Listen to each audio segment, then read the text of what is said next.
à tous les amis, bienvenue sur la chaîne des Sages Aventures. Je suis heureux de vous accueillir avec mes amis les mouches pour une nouvelle Ah vidéo. Ça fait 7 fois qu'elle bousille mon lancement. Bienvenue les amis sur la chaîne des Sages Aventures. Bonjour aussi accessoirement, j'ai oublié de le dire. C'était écrit en plus sur mon script, c'était bonjour. C'était quoi après?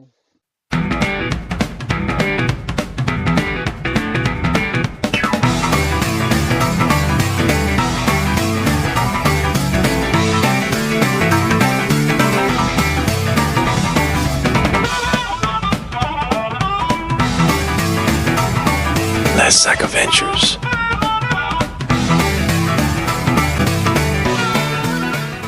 Bonjour à tous les amis, bienvenue sur la chaîne des Sages Aventures. Je vous l'accorde, ça fait longtemps qu'on ne s'est pas parlé, vous et moi, mais me voilà de retour dans ce fabuleux pays qui est l'Australie. Normalement, vous le voyez juste là, entre mes mains. Alors, dans cette première vidéo d'une longue série, je l'espère, on va évoquer des biscuits emblématiques de l'Australie. J'en ai sélectionné deux. Donc, vous avez les fameux Tim Tam, voilà, des biscuits voilà, dont certaines personnes connaissent le nom et n'en ont peut-être jamais goûté, puisque c'est un biscuit qui est relativement peu présent ailleurs qu'en Australie, même si on va voir qu'il est quand même présent dans certaines zones géographiques. Et des biscuits peut-être dont vous n'avez jamais entendu parler, pardon, mais qui sont encore plus emblématiques que les Tim Tam, vraiment plus. Ça s'appelle les biscuits Anzac. Donc ça se présente comme ça, c'est des biscuits voilà, assez simples. Donc dans cette vidéo, je vous parle de ces deux biscuits. Et surtout, n'oublie pas de t'abonner, de commenter, de faire ce que tu veux en fait. Je vais vous parler de ces biscuits, mais je ne vais pas seulement faire une dégustation et vous dire si c'est bon ou si c'est pas bon, puisque ça n'aurait aucun intérêt. Je vais vous raconter leur histoire. Parce que ces biscuits, c'est pas juste de la levure, des œufs, de la farine. Derrière ces biscuits, il y a un cœur qui bat. Non, je rigole. Mais en tout cas, il y a une vraie histoire que vous allez sûrement trouver intéressante si vous êtes un minimum ouvert d'esprit et cultivé dans une attente de connaissances partagées. Et on va donc commencer par évoquer les Tim Tam. Voilà. J'ai beaucoup d'amis qui me demandent oh, il y a des Tim Tam en Australie, quel goût ça, est-ce que c'est bon, etc. Donc, les Tim Tam, c'est un biscuit qui a été créé en 1958 par Yann Norris, qui travaille donc chez la marque qui fabrique ces biscuits et d'autres biscuits qui s'appelle Arnott. Et donc en 1958, il entreprend un tour du monde.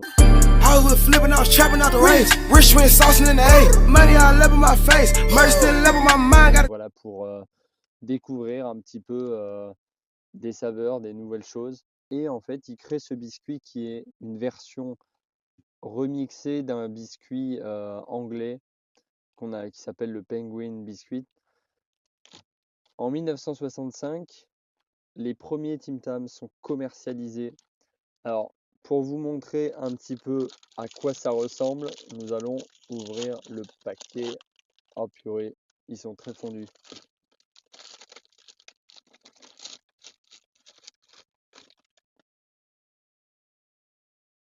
Ils sont vraiment fondus là, c'est compliqué. Ça ressemble à ça.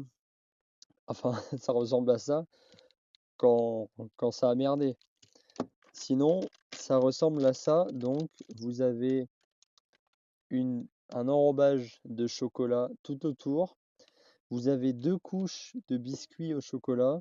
Et au milieu, vous avez une sorte de fourrage un peu plus liquide, entre guillemets, au chocolat. Donc, bon, là, en l'occurrence, c'est pas au chocolat. Mais le biscuit original, c'est vraiment un enrobage chocolat, 2 biscuits chocolat et un fourrage chocolat à l'intérieur. Alors, il faut savoir qu'à partir des années 2000, ils ont commencé à faire d'autres variétés de Tim Tam. Donc vous avez eu les Tim Tam double lait, les Tim Tam chocolat avec un fourrage à la menthe. Vous avez beaucoup de Tim Tam au caramel, vous avez les Tim Tam au latte, vous avez triple chocolat, vous avez orange, vous avez framboise. Il y a certaines, vous avez gilet jaune, lampadaire, sanglier, enfin bref, vous avez beaucoup de goûts différents. Certains évidemment ne sont plus reproduits aujourd'hui. Je suis obligé de le manger à la cuillère parce que sinon je vais m'en foutre partout. Mais honnêtement, c'est vraiment, c'est quand même plutôt addictif comme biscuit. C'est, ouais. Ah, faut aimer le chocolat évidemment parce qu'il y a quand même beaucoup de chocolat dans la plupart des versions. Mais ouais, ouais, c'est vraiment très très bon. Là, c'est la première fois que je le prends celui-là. Brownie caramel salé. C'est très bon. Voilà, il n'y a pas grand-chose à dire après. Et alors d'ailleurs, pour la petite anecdote, en fouinant un petit peu, j'ai découvert qu'il y avait une façon de manger les Tim Tam qui s'appelle le Tim Tam Slam. C'est-à-dire qu'en fait, vous croquez dans les coins opposés du biscuit. Il vous faut une boisson chaude du style chocolat chaud, café par exemple. Ça marche surtout qu'avec des boissons chaudes. Et vous croquez les côtés opposés et vous prenez le biscuit, vous le trempez dans votre boisson chaude et en fait vous aspirez votre biscuit comme ça pour que le chocolat chaud remonte à travers l'intérieur du biscuit qui aura fondu. Je sais pas qui a inventé ça, mais ce qui est fou, c'est qu'il y a un site qui recense des façons de faire les choses qui s'appelle WikiHow. Et voilà, si vous devez monter un meuble, si vous devez faire une démarche administrative, en fait, vous avez l'interface, vous avez un 1, 2, 3, 4, 5, et vous avez des étapes comme ça. Et pour ça, pour faire un Tim Tam Slam, ils ont carrément fait tout un truc avec des étapes. Je vais vous mettre là les images. Je vais vous mettre les images ici. Vous avez le petit 1, le petit 2, et parfois vous avez des images un peu douteuses. Je vais vous laisser voir par vous-même. Mais en tout cas, vous pouvez tester le Tim Tam Slam. Ça peut être un moyen marrant de manger ce gâteau. Donc voilà, le Tim Tam est très bon. Il se trouve notamment, surtout en Australie, on va pas se mentir, en grande partie en Australie, mais vous le trouvez dans toutes les zones autour, à Hong Kong, en Indonésie, en Polynésie française, à Tahiti, en Nouvelle-Calédonie également. Et vous le trouvez un petit peu au Canada et un petit peu aux États-Unis. Mais globalement, ça reste quand même un produit qu'on trouve dans le Pacifique et dans l'hémisphère sud en général. Évidemment, un produit qui est très sucré, donc à consommer avec modération parce que il y a le diabète de type 2 là, qui vous regarde d'un œil un peu mauvais, donc faut pas trop en manger non plus, quoi, même si c'est très addictif. Voilà, donc le Tim Tam, il a été commercialisé pour la première fois en 1865. Il faut savoir qu'il y en a à peu près 35 millions de produits chaque année. Voilà, c'est vraiment très très apprécié par les Australiens ici. Et il y a énormément de saveurs différentes pour se faire plaisir. Et donc maintenant, on passe au deuxième biscuit qu'on va ouvrir tout de suite, qui s'appelle les Anzac biscuits. Hop. Donc ça se présente comme ceci. Et vous savez quoi? On va casser le suspense direct, parce que moi je suis imprévisible comme mec. On va déguster, parce que j'en ai jamais mangé encore. Mmh. Oh, c'est mou. Mmh. C'est-à-dire que vous n'avez pas entendu de croustillant ou quoi, c'est vraiment, c'est pâteux et mou. Ça donne pas envie comme ça. Mmh.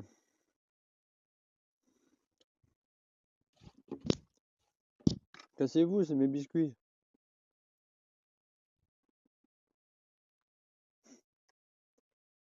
J'étais censé faire une dégustation, mais en fait, je fais juste une vidéo où je mange et vous me regardez. Et ça va faire 10 millions de vues. Plus que le reportage d'Inoxtag. Le verdict de cette dégustation, c'est c'est pas mauvais. c'est pas mauvais. Après, voilà, c'est pas le biscuit le plus kiffant à manger. C'est un biscuit très simple, mais si on a une fringale, je suis désolé, c'est vrai que je fais pas des compliments. Non, c'est pas mauvais, voilà, mais c'est vraiment un biscuit d'une simplicité. Mais alors en fait, déjà, vous noterez donc que ce biscuit, comme je l'ai dit 15 000 fois, s'appelle le biscuit Anzac. Mais je vous ai toujours pas dit ce que c'était. Alors Anzac, A, ça veut dire Australian. N et Z, ça veut dire New Zealand. Et A, ça veut dire Army. Et le C veut dire Cops. Donc ça veut dire Australian and New Zealand Army Cops. Donc corps d'armée australien et néo-zélandais. Vous vous dites, c'est bizarre, un biscuit qui a un nom militaire. Et bien tout simplement parce que c'est vraiment inhérent à l'histoire de ce biscuit. Ce biscuit est un soldat. Ce biscuit se bat. En fait, il faut savoir que ces biscuits donc étaient appelés biscuits des soldats et il a été renommé Anzac Biscuit en l'honneur des forces militaires australiennes et néo-zélandaises, néo-zélandaises durant la Première Guerre mondiale, suite notamment à la bataille des Dardanelles, bataille très connue en Turquie, donc qui opposait les Britanniques alliés à la France, Cocorico, face à l'Empire ottoman. Et donc c'était dans la baie de Gallipoli, si je me souviens bien, en Turquie, que les Australiens et les Néo-Zélandais ont apporté leur soutien. Et d'ailleurs, ça fera peut-être l'objet d'une vidéo, mais on ne le sait pas forcément, mais les Australiens ont été souvent très présents pendant ces deux guerres, même si on a l'impression que ça a été qu'une affaire entre les pays européens et les États-Unis.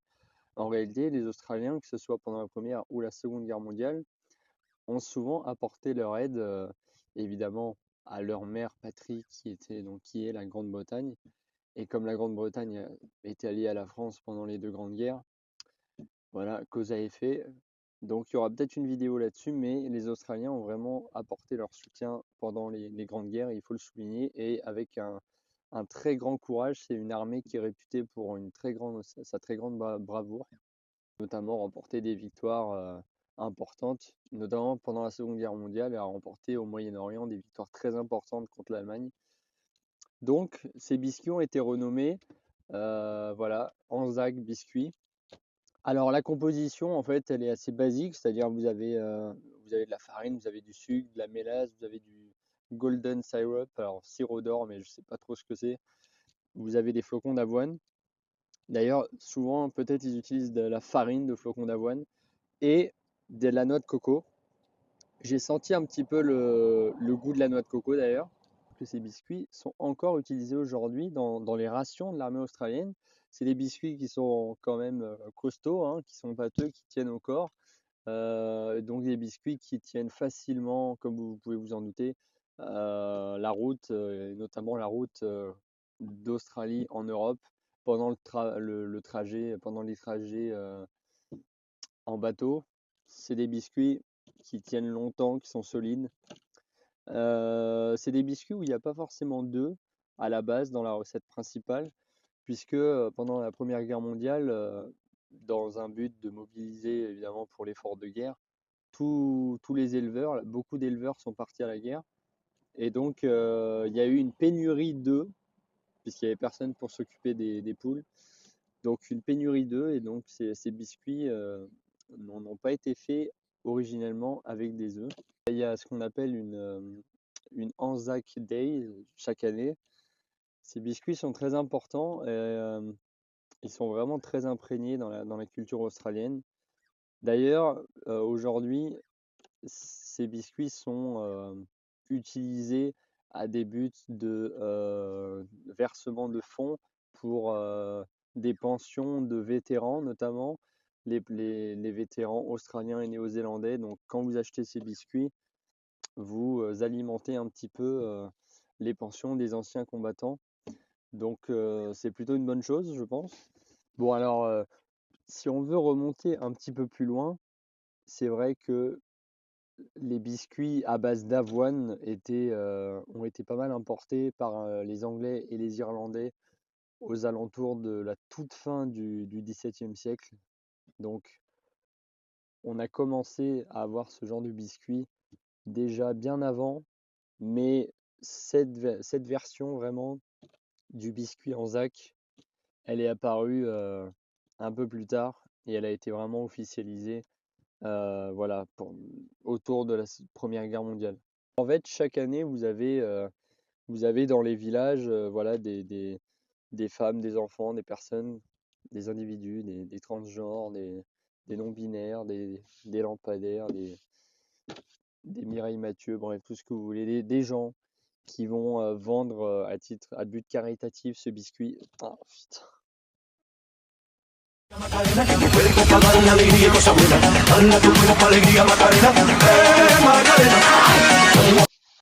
Voilà, j'ai terminé. J'espère que vous avez apprécié cette vidéo qui est assez courte, informative, mais assez courte.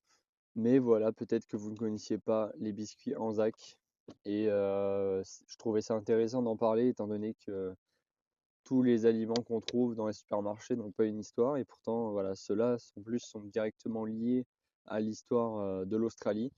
Donc, je trouvais ça intéressant d'en parler.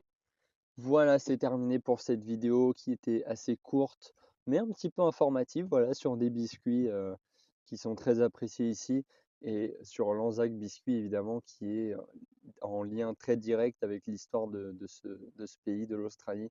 Donc voilà, dites-moi si vous avez apprécié le format, si tout s'est bien passé au niveau du son, de l'image, et n'hésitez pas à commenter, et surtout abonnez-vous juste là pour ne rien rater des prochaines vidéos parce que j'espère qu'il y en aura d'autres. Je vous ferai voilà, pas mal d'autres sujets sur l'histoire de l'Australie, sur comment ça se passe ici, mon bilan, sur le coût de la vie, la mentalité des gens, etc. Tout ce que vous pouvez vous demander sur l'Australie, j'y répondrai. Il y a un mec qui est en train de pisser là-bas. Putain, je vais jamais réussir à terminer cette vidéo. Merci à tous de m'avoir suivi et à bientôt pour une prochaine vidéo sur l'Australie.